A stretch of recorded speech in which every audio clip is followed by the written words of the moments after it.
Ayesha, watching him, realized her son was becoming a prisoner of fear inside his own home. His innocence slowly eroded by the constant threat of his father's violence. The guilt twisted her insides, making her question herself. Was staying in this marriage to protect Daniel from a father who sometimes scared him, truly protecting him? Or was she just burying her own fears and doubts under the guise of duty? And deep down, she knew the answer.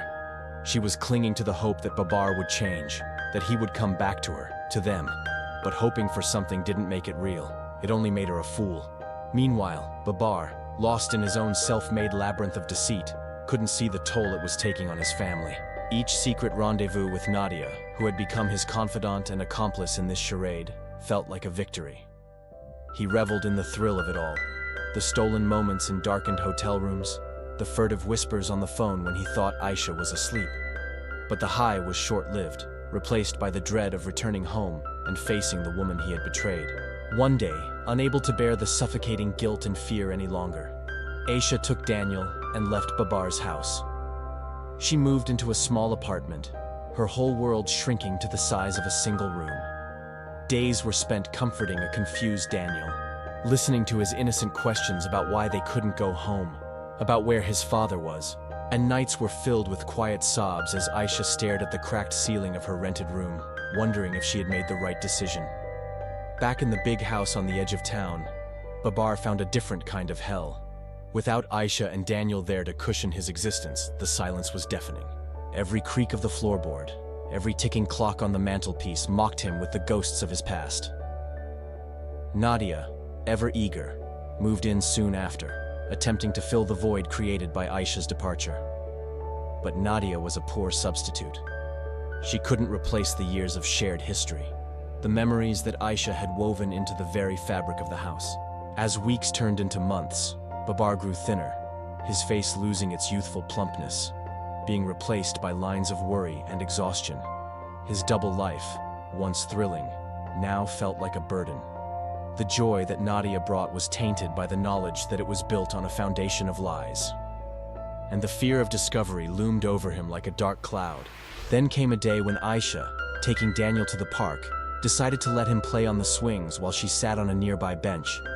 As she watched him climb higher and higher, his laughter echoing in the afternoon breeze, she realized that this was where she wanted to be, not in the suffocating prison of her past, but here in the open field with the smell of freshly cut grass and the sound of children at play. In that moment, she knew she had made the right decision in leaving Babar. News of Ayesha's departure reached Babar through the grapevine. Hearing it from some party-goer who had bumped into her or seen her at the grocery store, he couldn't help but feel a pang of regret. Had he pushed her away so far that she wouldn't even consider trying to come back? The thought shook him, making him realize the depth of the hole that he had dug for himself. And so began the slow process of picking up the pieces. Babar started with apologizing to Ayesha, sending her flowers, then texts, then pleading phone calls. It was a long shot, but he had to try. To his surprise, Ayesha agreed to meet him. When they met, the initial awkwardness soon gave way to hesitant forgiveness. Babar, contrite and determined, promised to change, to be the husband and father that she and Daniel deserved. It wasn't easy, but with time, trust began to rebuild. First shaky and fragile, then stronger as Babar proved his commitment. He attended parent-teacher conferences, soccer games, helped with homework, becoming the kind of father Daniel needed him to be. And as the months passed, their family, though scarred, began to heal. They were bound together not only by love, but by the knowledge that they had survived the darkest of times and come out stronger on the other side. Her bare feet patted softly on the hardwood floor, the rhythmic swish of her hair a counterpoint to the ticking clock on the wall. The late afternoon sun slanted through the windows, painting stripes of gold on the worn carpet. It was a tableau of domesticity, a scene of quiet routine. But beneath the surface, turmoil brewed. Her body carried no visible bruises but bore scars deep within her spirit, scars carved by neglect, betrayal, and the cruel indifference of a husband who had traded the warmth of his family for the fleeting thrill of another woman, company. And though she tried to cling to fragments of normalcy, packing Daniel's lunch, folding the laundry, watering the garden outside as neighbors waved unaware, She felt the ground beneath her life slipping as if she were standing on the edge of a cliff waiting for the earth to give way. Yet she endured because that was what she had always done. Babar had become a stranger, his love replaced by a simmering resentment that boiled over on some days, leaving her and Daniel shaken and bruised. On those nights, she would gather them close, whispering stories to chase away the shadows, her love for her son a beacon in the gathering darkness. But tonight was different. Tonight, the air crackled with a tension that had nothing to do with the approaching storm clouds outside. As Babar came home, the slam of the door echoed with an anger that froze the blood in her veins. His shirt reeked of cheap bourbon, his eyes were wild, his words slurred yet sharp as shards of glass. He accused her of spying, of poisoning Daniel against him, of being the reason his life felt like a cage. Her protests died in her throat, choked by the rising tide of his fury. Then, with a swift, brutal movement, he swept the dinner plates from the table, food scattered across the floor like debris after an explosion. Daniel screamed from his seat, his face as white as the rice congealed with fear. And in that moment, Yana knew the fragile thread holding their marriage had snapped. For there was no remorse in his face, only a dangerous emptiness that chilled her to the bone. He shoved her against the wall, muttering curses, his grip like iron. She slid to the floor, the breath knocked out of her lungs. Her son's terrified cries echoed hers, a duet of despair. As he stormed out, leaving them in the suffocating grip of his anger, the silence returned, thick and heavy with unspoken truths. Ayesha cradled Daniel, his small frame trembling against her. In the days that followed, she walked on eggshells, each step a gamble, each word weighed for its potential to trigger another explosion. The house became a battleground, the walls closing in, the air heavy with unspoken resentments. Then, it happened. One sweltering July evening, when cicadas screamed in the trees, and the air hung heavy with the scent of cut grass, Babar came home with a fury unlike any before. His shirt reeking of cheap bourbon, his eyes wild, his words slurred yet sharp, accusing her of spying, of poisoning Daniel against him, of being the reason his life felt like a cage. Before she could even answer, his hand swept the dinner plates from the table, food scattering across the floor like debris after an explosion. Daniel screaming from his seat, and in that moment, Ayesha knew the fragile thread holding her marriage had snapped. For there was no remorse in his face, only a dangerous emptiness that chilled her to the bone. He shoved her against the wall, muttering curses, and in that instant, Ayesha knew the illusions she had clung to for so long had shattered. The facade of a happy marriage, the belief that she could make things right, the hope that Babar loved her still. All of it lay in ruins around her, broken like the dinner plates on the floor. With a hollow ache in her chest, she knew she had to get help. Reaching out to friends and family, she found solace in their support, realizing she wasn't alone. As the weeks went by, Ayesha began to piece together her shattered life. Ayesha stood there frozen, the pictures clutched in her hand blurring her vision. The smiling faces, the cozy family gatherings, the proud parents at their child's graduation, all suddenly seemed like relics from another life, testaments to a love that was now nothing but ashes on her lips. How could she have missed the signs? How could she have been so blind? The thought echoed in her mind like a haunting refrain. She stumbled back, accidentally knocking over a chair. The sound shattered the silence, pulling her back to the present. She was in the courtroom again, the battleground of the last few weeks, where she had laid bare her soul, her fear, her pain, her struggle to survive. And now she was paying the price for that exposure. Babar had turned the tables. He was twisting her own words against her, painting her as a liar, manipulative and vengeful, seeking only to destroy a good man. His voice boomed through the courtroom, amplified by the pain he was feigning. Each sentence was a fresh wound tearing at Ayesha's resolve. And then there was Nadia, sitting ramrod straight, her face impassive, betraying none of the turmoil that must surely be raging within her. But Ayesha didn't need to see Nadia's thoughts to know what she was feeling. She could read it in the set of her jaw, the glint of her eyes, the way she kept glancing at Babar, a mixture of anger and something akin to fear. As the trial dragged on, Ayesha began to lose hope. Babar was a skilled manipulator. He was using every dirty trick in the book, exploiting the jury's biases, casting doubts about her credibility, turning the legal system itself against her. Every day as she walked into that courtroom, she felt the weight of his accusations pressing down on her like a physical burden. Her spirit, once unbroken, now felt battered and bruised. She found herself questioning everything. Was she really doing the right thing? Was she just a scorned, bitter wife, as Babar had so eloquently put it? Or was she a victim fighting for justice, standing up for herself and her child? The line between truth and falsehood had become blurred. In the murky depths of her despair, she began to doubt not only Babar's love, but her own strength, her own sanity. Yet amidst the chaos, a new resolve began to stir within her. It started small, a quiet voice amidst the storm, but it grew stronger with each passing day. A voice that refused to be silenced, a spirit that refused to be broken, a voice that echoed the words of her grandmother, the matriarch of her family, a woman who had raised Ayesha to be strong, independent, unafraid. "My dear Ayesha," her grandmother had said, her wrinkled face creased with wisdom. "Life will throw many storms your way, but remember, a tree that bends with the wind does not break. Let your roots run deep in the soil of truth, and your branches will reach for the sun." And so Ayesha clung to the truth.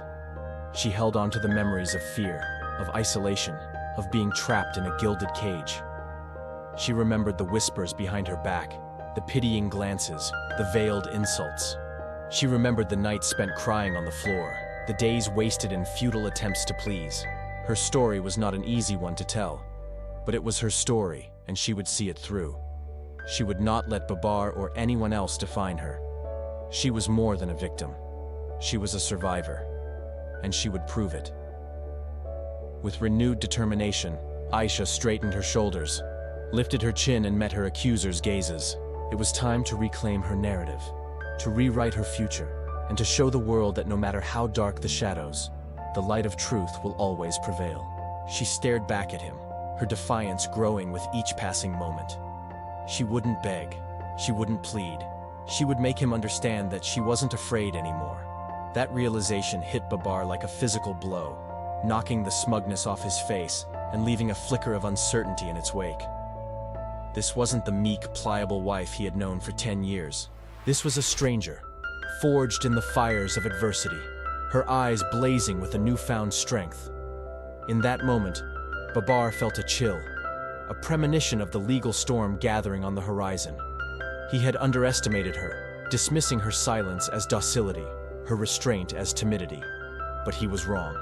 And as the trial dragged on, he realized the depth of his blunder. Each day in court was a descent into his own personal hell. The judge, a stoic figure of justice, kept him on edge, his gavel a constant reminder of his faltering control. The jury, a microcosm of society, seemed to lean in, hanging on every word, every testimony, a testament to the gravity of his actions. And with each passing day, Babar felt the noose tightening around his affluent neck, cutting off his privileged air, his carefully crafted public image. The one he had spent a lifetime cultivating was being torn to shreds, the ink on the newspaper headlines mocking him, branding him a monster. Then there was Nadia, his mistress, his supposed solace, his link to the life he had almost lost. But in the courtroom, she was a liability. Her testimony clumsy, her denials unconvincing. It was as if the very walls of the courthouse were conspiring against him. And all the while, Ayesha stood resolute, her lawyer's arguments dovetailing perfectly, weaving a narrative that exposed the rot beneath his seemingly perfect life. Her pain, her strength, her resilience, it all culminated in one devastating conclusion: the methodical dismantling of Babar's life. He watched in helpless fury as Ayesha, the woman he had silenced for so long, reclaimed her voice, painting a vivid portrait of their life together. Not the glossy picture he had presented to the world, but the raw, painful truth. His every attempt to discredit her, to paint her as unstable or deceitful, fell flat, each objection from his lawyer falling like a dropped stone in the vast chamber. And then there was Daniel, his son, the apple of his eye, or so he had believed, brought into the courtroom to testify about his father, not on the stand, but in the privacy of a separate room, his tiny voice relaying stories of a loving mother, of a distant father. And that testimony, like a child's drawing of a broken chain, symbolized the rift that had grown between them. A rift he had caused and could not deny. As the trial neared its end, Babar felt the full weight of his impending doom. The evidence, damning. The witnesses, unwavering. The judge, implacable. Even the media had turned against him, their cameras a constant, unnerving presence outside the courthouse. Yet amidst this cacophony of condemnation, Babar clung to a sliver of hope, a single thread in a vast, dark fabric. He just needed to hold on, just a little longer. Nadia was due to take the stand, and he had rehearsed her testimony countless times.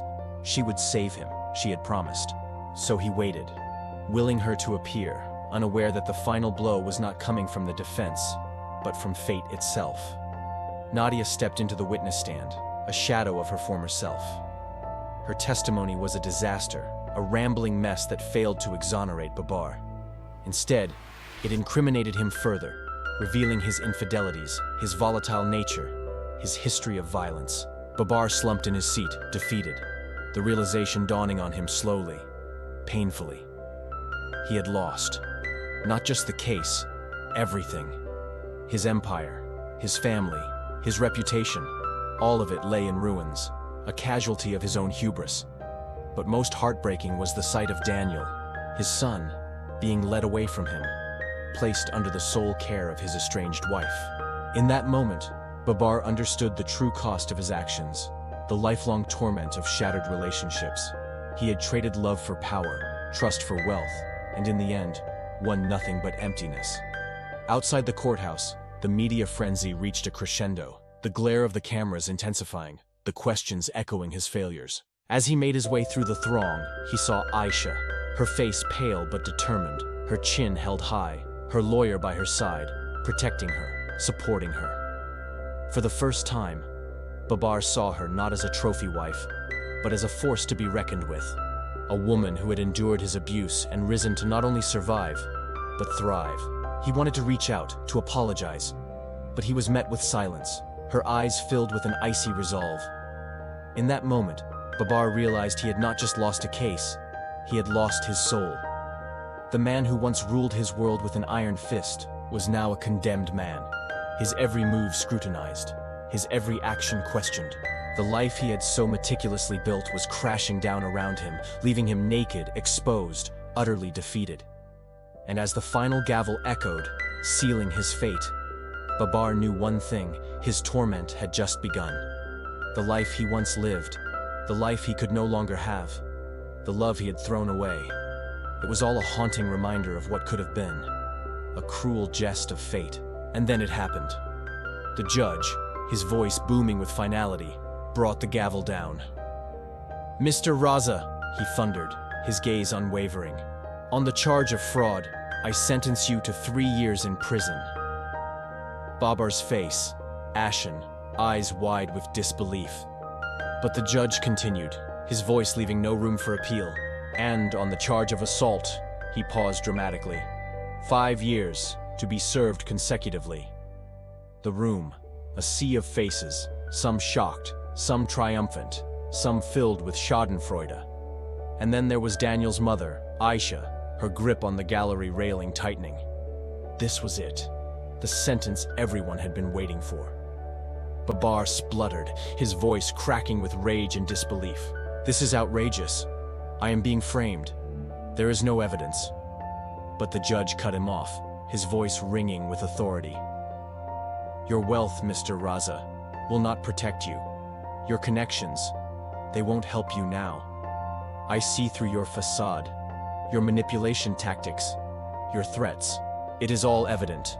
Babar, his face contorted in a snarl, struggled to break free from the bailiffs who had a firm grip on him, his roars echoing through the courtroom as he was dragged away.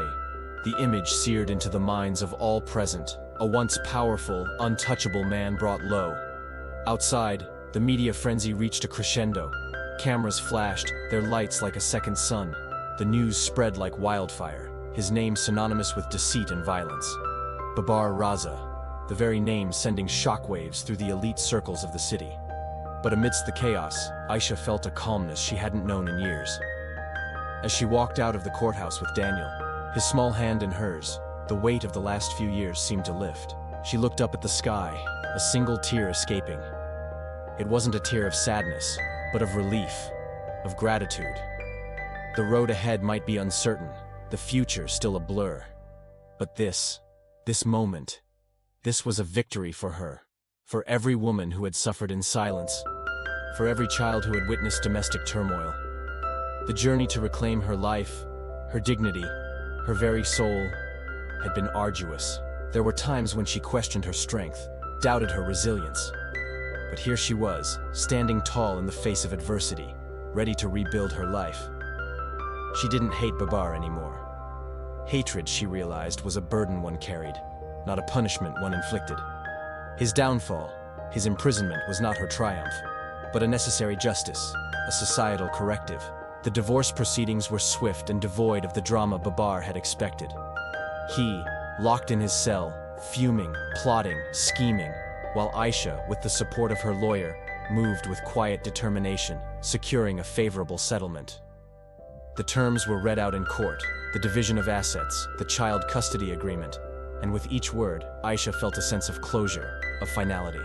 As the judge announced sole custody to Ayesha, a wave of gratitude washed over her. The thought of Daniel, her brave, beautiful boy, being a part of her every day, of nurturing him, guiding him, protecting him, filled her with fierce determination. This wasn't just a victory for her. It was for Daniel, for their future together. When the news broke, the city buzzed. Babar's empire, built on deceit and manipulation, was crumbling. His businesses suffered, his reputation in tatters. The walls he had so carefully constructed, brick by stolen brick, were coming crashing down. The irony was exquisite.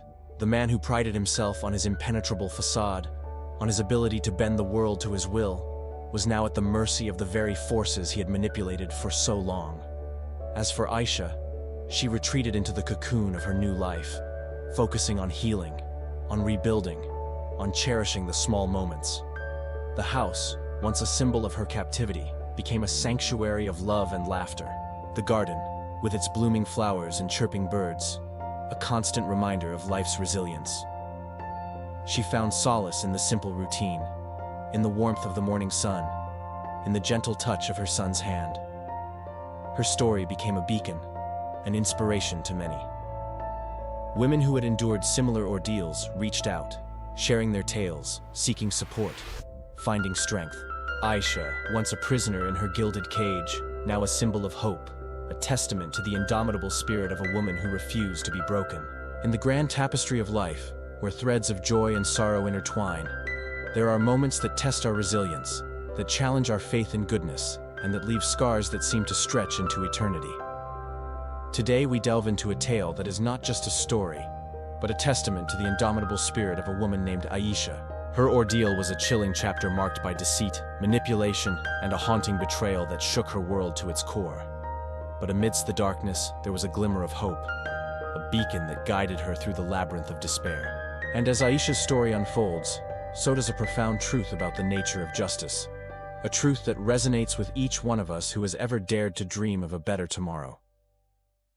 When a friend suggested she visit an immigration lawyer, little did Ayesha know that this seemingly routine meeting would become a pivotal point in her life's journey.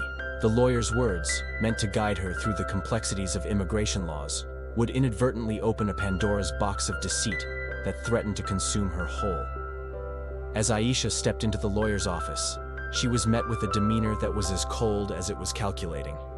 His eyes, devoid of empathy, seemed to assess her not as a client, but as a means to an end. With each passing moment, the room grew colder, amplifying Ayesha's unease until it became a palpable presence. As the lawyer spoke, his words were a calculated blend of legalese and condescension. He painted a bleak picture of her chances of success, emphasizing the long odds stacked against her. It was as if he wanted to crush her hopes before they took flight. And when he finally dropped the bombshell, demanding an intimate favor in exchange for his so-called assistance, Ayesha felt her world crumble. Betrayed, violated, and desperate, she found herself at a crossroads. The path on one side was paved with the remnants of her shattered trust, while the other stretched into the unknown, offering a glimmer of hope but fraught with uncertainty. In that moment of soul-searching, Ayesha made a choice. She chose the path less traveled, the one that led her away from the darkness of deceit and into the uncharted waters of resilience. With each step, she was not only running from the clutches of betrayal, but also towards a future that, although uncertain, was filled with the promise of authenticity. This was her story, a story of survival, a story of strength, and a story that would ultimately redefine her journey.